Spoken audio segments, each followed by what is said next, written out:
दोस्तों, ये कहानी पूरी तरह से काल्पनिक है और केवल मनोरंजन के लिए बनाया गया है। और इस कहानी में किसी भी व्यक्ति, नाम, उत्पाद या वास्तविकता का अपमान नहीं किया गया है। अगर आप लोग हमारे एक्स नॉवल चैनल पर नए हैं तो वीडियो को लाइक और चैनल को सब्सक्राइब जरूर करें, ताकि हम आप तक ऐसी वीडियो पहुंचाते रहें। धन्यवाद। एपिसोड 1, मुझे शादी नहीं करनी, कानपुर।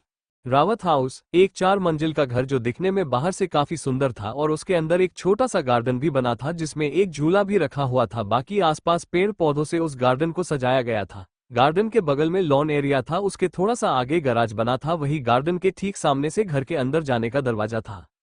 घर के अंदर हॉल में बने मंदिर में सुनंदा जी यीशु की भक्ति में लीन आरती कर रही थी। तब तक इशिका भी आकर अपना दुपट्टा सिर पर डालते हुए आंखें मूंदकर हाथ जोड़कर खड़ी हो जाती है।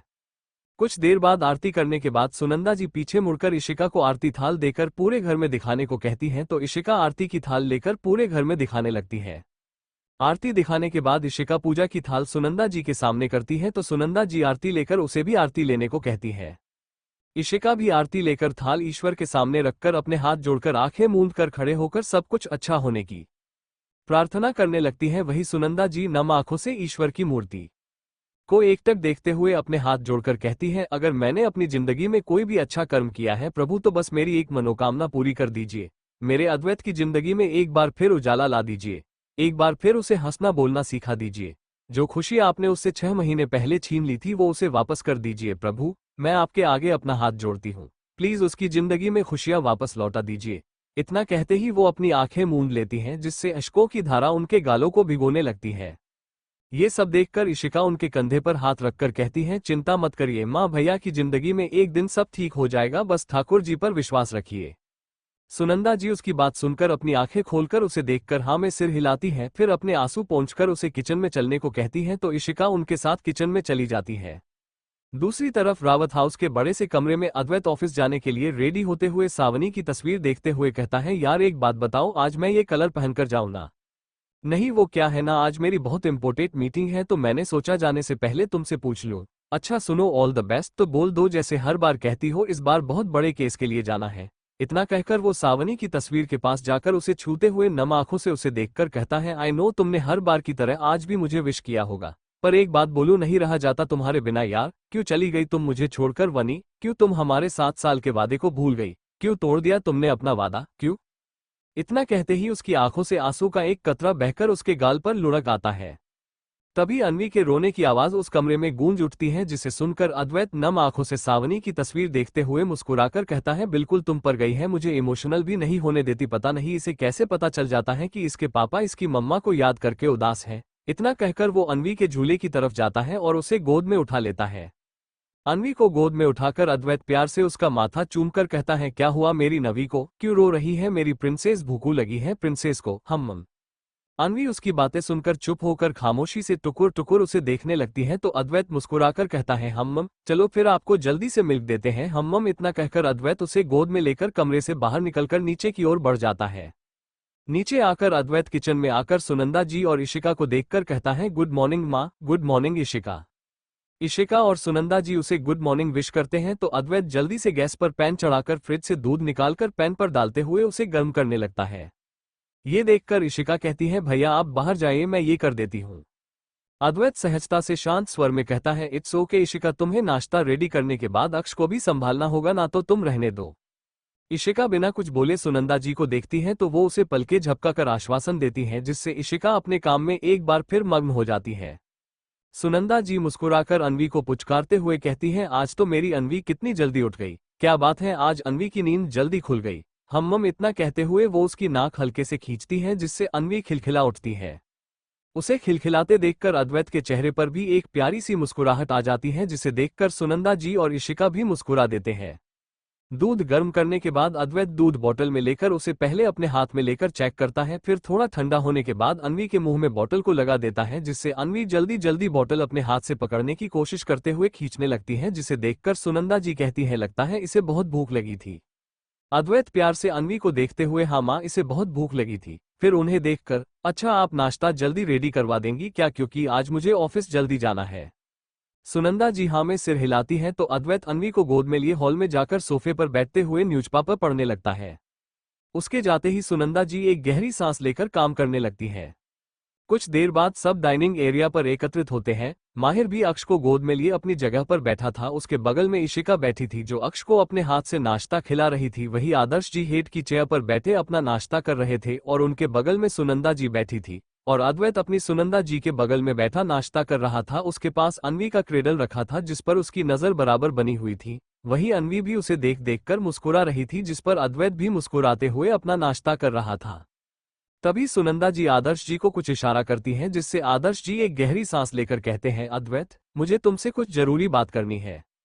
अद्वैत उन्हें देखकर नरमी से पूछता है, जी पापा। आदर्श जी उसे देखकर कहते हैं, मैंने तुम्हारे लिए एक लड़की देखी है। शिप्रा, आदर्श जी की बहन, ने बताई है, बहुत अच्छी लड़की है, अन्वी का बहुत अच्छे से ख्याल रखेगी एक बार अगर तुम।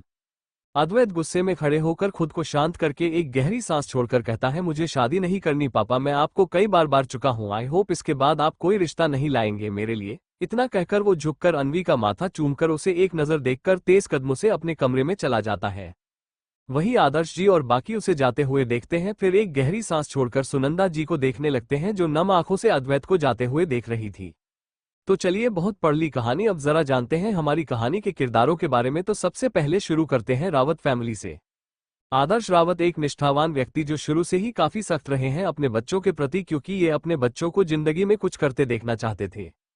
ऐसा नहीं था कि ये अपने बच्चों से प्यार नहीं करते, बहुत प्यार करते हैं, पर उनकी भलाई के लिए ही इन्होंने अपना सख्त स्वभाव अब तक अपने बच्चों को दिखाया। आज तक अद्वैत और माहिर इनके कोमल स्वभाव से वंचित हैं। खैर, ये एक रिटायर्ड आईएएस अफसर हैं और इन्हें रूल्स रेगुलेशन का पालन करना बहुत पसंद है, इसलिए इनके घर में भी सब काफी नियमों का पालन करते हैं। फिलहाल ये अपनी पत्नी सुनंदा रावत से बहुत प्यार करते हैं, जिनके सामने इनका एक अलग ही रूप है जिसके बारे में आपको कहानी में पता चलेगा। सुनंदा रावत आदर्श रावत की पत्नी और घर की चीफ मिनिस्टर, समझिए घर की सारी जिम्मेदारियां इनके हाथों में है। इनका स्वभाव काफी नर्म और कोमल है। ये अपने परिवार और बच्चों से बहुत प्यार करती हैं। हमेशा ये अपने बच्चों को खुश देखना चाहती हैं, इसलिए चाहती हैं अद्वैत सावनी की यादों से बाहर आकर एक खुशहाल जिंदगी जिए और दोबारा शादी कर ले। अद्वैत रावत हमारी कहानी के अभिनेता, ये 28 साल के हैं और एक इनकम टैक्स ऑफिसर है।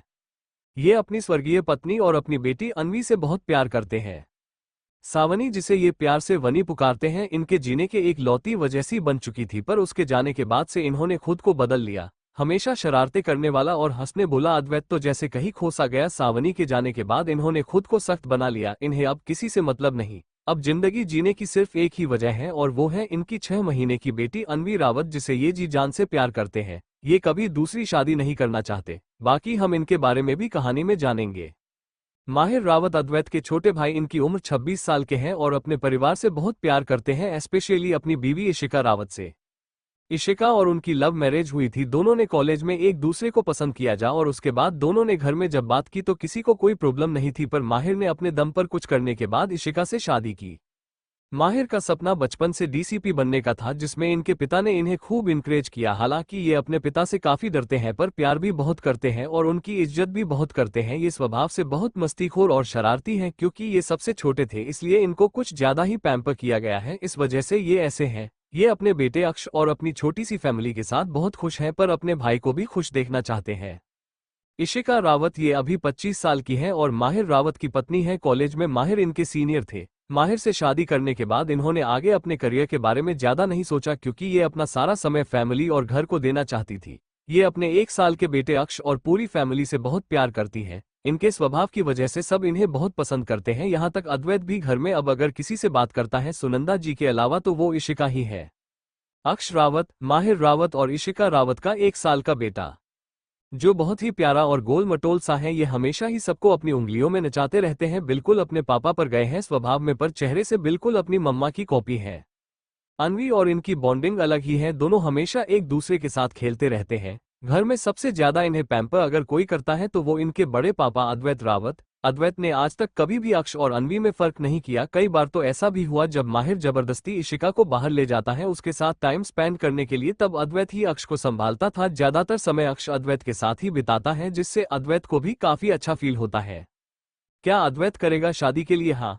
कौन है वो जिसे आदर्श जी ने सेलेक्ट किया है अद्वैत के लिए? जानने के लिए देखिए दूसरी मोहब्बत, ये नई कहानी है जो रेगुलर आएगी। वैसे तो आप सब मेरी दूसरी कहानियां भी देखते हैं, पर मेरी गारंटी है ये कहानी आप सभी को बहुत पसंद आएगी। तो अगर पार्ट पसंद आया हो तो लाइक, शेयर और कमेंट करना ना भूलिएगा।